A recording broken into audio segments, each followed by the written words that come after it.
អូខេបាទជំរាបសួរបងប្អូនណាបាទរូបមន្តគណិតវិទ្យារូបមន្តគណិតវិទ្យានៃ AI Casio ដែលយើងធ្វើរយៈពេលណា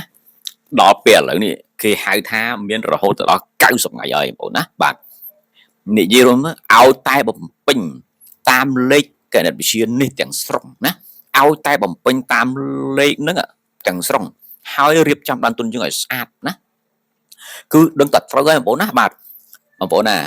រយៈពេល3ខែនេះខ្ញុំនៅសៀមរាបមិនមែនធម្មតាទេខ្ញុំជួបភ្លៀងមិន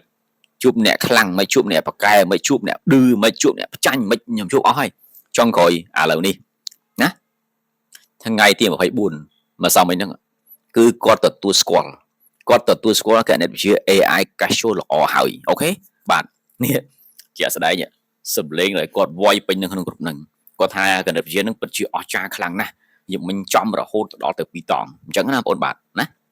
អូខេបាទដូច្នេះហើយខ្ញុំសង្ឃឹមថាគណិតវិទ្យានេះអាចជួយសេដ្ឋកិច្ចបងប្អូនយើងណាបាទគ្រប់តំបន់បាទគ្រប់កន្លែងគ្រប់កាលៈទេសៈណាទោះបីជាមានការបិទសេដ្ឋកិច្ចពីអឺរ៉ុបបិទសេដ្ឋកិច្ចពីណាក៏ដោយអញ្ចឹងណាក៏ប៉ុន្តែគណិតវិទ្យារកលុយពីលើមេឃ